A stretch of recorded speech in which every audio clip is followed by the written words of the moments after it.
Sperm cell urine sample में भी नजर आ सकते हैं। माइक्रोस्कोपी में ये थ्रेड लाइक स्ट्रक्चर की तरह नजर आते हैं। यूरिन माइक्रोस्कोपी में सेल्स, कास्ट और क्रिस्टल के अलावा कुछ एडिशनल फाइंडिंग भी देखी जाती हैं जो यूरिनरी ट्रैक की कंडीशन के बारे में हमें अहम मालूमात देती है।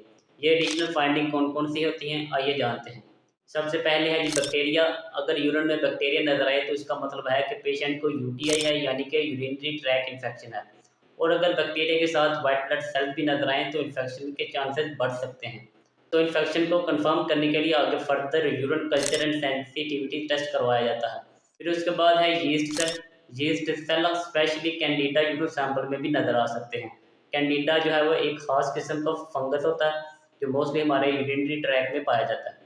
और ये मोस्टली डायबिटिक पर्सन और जिनकी इम्यूनिटी वीक हो और फंगल इन्फेक्शन के केस में देखा जाता है। माइक्रोस्कोप में यीस्ट सेल जो है वो राउंड शेप के या ओवल शेप के नज़र आ सकते हैं। फिर उसके बाद है जी पैरासाइट। सबसे अहम पैरासाइट जो है वो ट्राइकोमोनास वैजिनैलिस होता है और इसको माइक्रोस्कोप में इसकी मूवमेंट और स्पेसिफिक शेप की वजह से आइडेंटिफाई किया जाता है। फिर उसके बाद है ल्यूकोथ्रेड। माइक्रोस्कोपी में ये थ्रेड लाइक स्ट्रक्चर की तरह नजर आते हैं। थोड़ी मकदार में ये नॉर्मल हो सकते हैं और अगर ये ज़्यादा मकदार में हों तो ये इन्फेक्शन और इन्फ्लेमेशन की तरफ इशारा कर सकते हैं। फिर उसके बाद है sperm cell.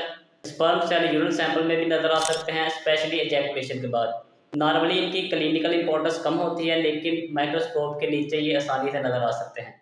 Keep in mind कि यूरिन माइक्रोस्कोपी में ये छोटी छोटी फाइंडिंग जो है वो डायग्नोसिस में बहुत हेल्पफुल होती हैं, क्योंकि एक यूरिन सैंपल जो है वो हमारे यूरिनरी सिस्टम की ओवरऑल हेल्थ के बारे में हमें बताता है। अगर आपको वीडियो इन्फॉर्मेटिव लगी है तो इस वीडियो को लाइक, शेयर और कमेंट लाजमी करें।